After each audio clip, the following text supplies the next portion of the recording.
സപ്തഭാഷാ സംഗമ ഭൂമി. അത്യുത്തര കേരളത്തിലേക്ക് പോവുകയാണ് കാസർഗോഡ്.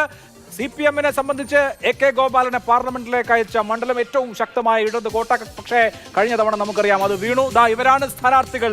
രാജ്മോഹൻ ഉണ്ണിത്താനെ പരാജയപ്പെടുത്താൻ MV ബാലകൃഷ്ണൻ മാസ്റ്റർ എന്ന ജില്ലാ സെക്രട്ടറി ഇറക്കുന്നു. CPM അവിടെ ML അശ്വിനി എന്ന ഫയർ ബ്രാൻഡ് നേതാവ് BJP-ക്ക് വേണ്ടി പട നയിക്കുന്നു. ഇതാണ് കാസർഗോഡിന്റെ ചിത്രം. കാസർഗോഡ് പരമ്പരാഗതമായ ഇടതുപക്ഷ കോട്ടയാണ്. അവിടെ വലിയ പ്രധാനപ്പെട്ട ഇടതുപക്ഷ നേതാക്കൾ വിജയിച്ചു വന്നിരുന്ന മണ്ഡലമാണ്.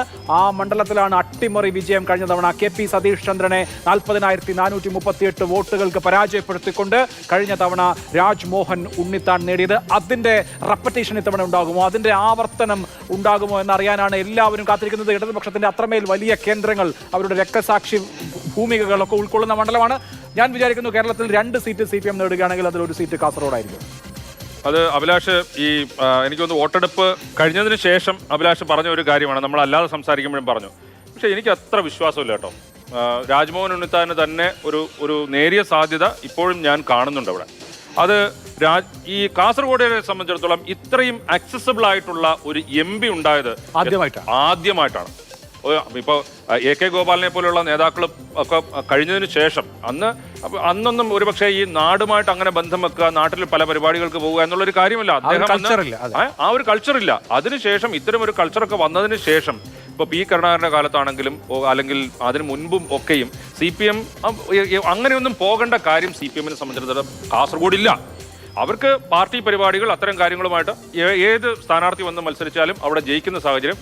പക്ഷേ അതിന് ആ ഒരു പാറ്റേൺ തെറ്റിച്ച ആള് ഇപ്പോൾ രാജ്മോഹൻ ഉണ്ണിത്താനാണ്. ആ ഒരു ഫാക്ടർ. ഇത് മാത്രമല്ല, കാണേണ്ട ഒരു കാര്യം, ഈ വീഴ്ച ക്രമാനുഗതമാണ്. AKG 60% വോട്ട് നേടി ജയിച്ച കാലത്ത് നിന്ന് ഇപ്പോൾ T ഗോവിന്ദനിലേക്ക് P കരുണാകരനിലേക്കൊക്കെ എത്തുമ്പോൾ ഏറ്റവും ഒടുവിൽ 2014 T സിദ്ദിഖിനോട് മത്സരിക്കുമ്പോൾ ഏതാണ്ട് തോറ്റു ജയിച്ച ആളാണ് P കരുണാകരൻ. അപ്പോൾ അത്രയും കുറഞ്ഞു വരുന്ന ഒരു പാറ്റേൺ കുറേ വർഷങ്ങളായിട്ടുണ്ട്. അങ്ങനെ അതിനൊടുവിലാണ് ഉണ്ണിത്താൻ ജയിച്ചത്. അതുകൊണ്ട് അത് സസ്റ്റെയിൻ ചെയ്യാനുള്ള സാധ്യത ഒരുപക്ഷെ ഉണ്ടാവാം. തീർച്ചയായിട്ടും. അതിന് കാസർഗോഡിനെ സംബന്ധിച്ച് സംസാരിക്കുമ്പോൾ ഈ വർഷം 2024 കലണ്ടർ ഇയർ തുടങ്ങിയതിന് ശേഷം ഞാൻ മലപ്പുറം കഴിഞ്ഞാൽ ഏറ്റവും കൂടുതൽ പരിപാടികൾ സംബന്ധിച്ചിരിക്കുന്ന ഒരു ജില്ല കാസർഗോഡാണ്. കാസർഗോഡ്, പയ്യന്നൂർ, പെരിയ, ഇവിടെ ഒക്കെ പരിപാടികൾ പങ്കെടുത്തിട്ടുണ്ട്. പെരിയയിൽ രാജ്മോഹൻ ഉണ്ണിത്താൻ്റെ ഒപ്പം ഒരു പരിപാടി പങ്കെടുത്തിരുന്നു. അപ്പോൾ അവരിൽ ഞാൻ നിരീക്ഷിച്ചൊരു കാര്യം, നേരത്തെ രാജീവ് പറഞ്ഞ കാര്യമാണ്, ആക്സസിബിളാണ്. വളരെ പെട്ടെന്ന് കൊല്ലത്ത് കിളികല്ലൂരിലാണ് രാജ്മോഹൻ ഉണ്ണിത്താൻ്റെ സ്വദേശം. അവിടുന്ന് കാസർഗോഡ്, അത്യുത്തര കേരളത്തിലെ കാസർഗോഡ് പോയി ലോക്സഭാ MP ആയി മാറുക. അപ്പോൾ രാജ്മോഹൻ ഉണ്ണിത്താൻ്റെ പയറ്റി തെളിഞ്ഞ ഒരു രാഷ്ട്രീയ പ്രവർത്തന ശൈലിയുണ്ട്.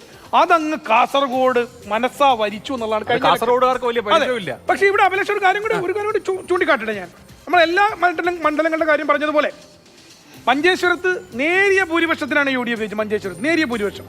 കാസർഗോട്ടും വലിയ ഭൂരിപക്ഷമില്ല. പിന്നെ അവിടെ നിന്ന് ഇങ്ങോട്ട് എടുത്താൽ കല്യാശ്ശേരി, പയ്യന്നൂർ, തൃക്കരിപ്പൂര്, ഉദുമ, ഈ മണ്ഡലങ്ങളിലെല്ലാം LDF വൻ ഭൂരിപക്ഷത്തിൽ. കാഞ്ഞങ്ങാട്, ഉദുമ, കല്യാശ്ശേരി, പയ്യന്നൂർ, തൃക്കരിപ്പൂർ, ഈ മണ്ഡലങ്ങളിൽ കഴിഞ്ഞ നിയമസഭാ തെരഞ്ഞെടുപ്പിൽ LDF-ന്റെ ഭൂരിപക്ഷം വൻ ഭൂരിപക്ഷമാണ്.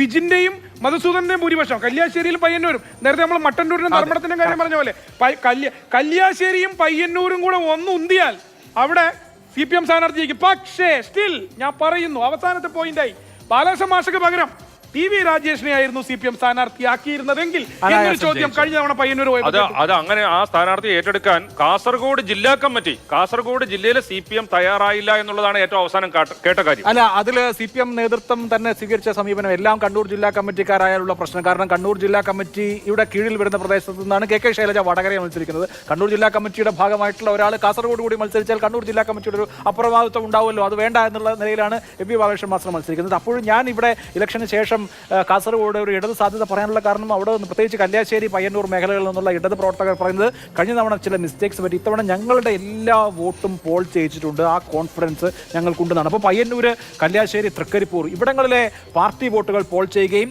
ML അശ്വിനി കഴിഞ്ഞ തവണ രതീഷ് തന്ത്രി കുണ്ടാർ പിടിച്ചതിനേക്കാൾ കൂടുതൽ വോട്ട് എന്തായാലും പിടിക്കും, ആ വോട്ട് പോകുന്നത് UDF-ന്റെ കിട്ടിയില്ലെന്നാണെങ്കിൽ ഫലം മാറാമല്ലോ. വേണമെങ്കിൽ CPM-ന് ജയിപ്പിച്ചെടുക്കാവുന്ന ഒരു മണ്ഡലം തന്നെയാണ് കാസർഗോഡ്, അതിൽ സംശയമൊന്നുമില്ല.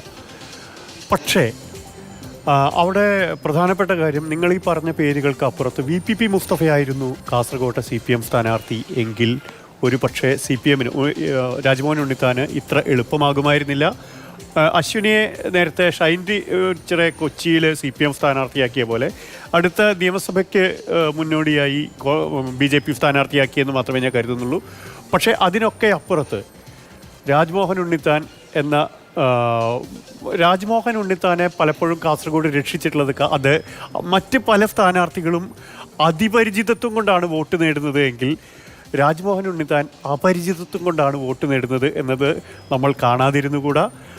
ഒപ്പം മറ്റൊരു പ്രധാനപ്പെട്ട കാര്യം, കാസർഗോഡ് മണ്ഡലത്തിന് അപ്പുറത്ത് ആ മണ്ഡലത്തിൻ്റെ ഒരു സ്വഭാവം വെച്ച് നോക്കുമ്പോൾ ഇടതുപക്ഷത്തിന് ജയിക്കാം. പക്ഷേ ഇത്തവണ കൂടി രാജ്മോഹൻ ഉണ്ണിത്താനെ മറികടക്കുക എളുപ്പമല്ല. രാജ്മോഹൻ ഉണ്ണിത്താന്റെ വലിയ ജനകീയതയുണ്ട്. പക്ഷേ 2.25 ലക്ഷം വോട്ട് ML അശ്വിനി പിടിക്കുന്ന ഒരു സാഹചര്യം വന്നാൽ ഇടതുപക്ഷത്തിന്റെ പാനൽ വോട്ട് തന്നെ അവർക്ക് അവിടെയും അഭിലാഷ് അവിടെ പ്രധാനപ്പെട്ട കാര്യം ഞാൻ നേരത്തെ കണ്ണൂരിന്റെ കാര്യത്തിൽ MV ജയരാജന് പറഞ്ഞ ആ സ്വീകാര്യതയ്ക്ക് അപ്പുറത്ത് പാർട്ടി വോട്ടുകൾക്ക് പുറത്തേക്ക് പോയി എത്രത്തോളം വോട്ട് ആകർഷിക്കാൻ ഇടത് സ്ഥാനാർത്ഥിക്ക് ബാലകൃഷ്ണൻ കഴിയുമെന്നുള്ളൊരു നിർണായക കാര്യമാണ്. കാരണം പാർട്ടി വിരുദ്ധമാണ് എന്ന് പറയുന്ന കാലം കഴിഞ്ഞു അഭിലാഷ്. പക്ഷേ ഇപ്പോൾ പയ്യന്നൂർ, തൃക്കരിപ്പൂർ സ്ഥലങ്ങളെ കുറിച്ചൊക്കെ പണ്ട് പറയാറ് ഇലക്ട്രിക് പോസ്റ്റിനെ അരിവാൾ ചുറ്റിക നക്ഷത്രത്തിൽ മത്സരിപ്പിച്ചാലും ജയിക്കുന്ന മണ്ഡലം എന്നാണ്. സ്വഭാവം മാറിക്കൊണ്ടിരിക്കുകയാണ്.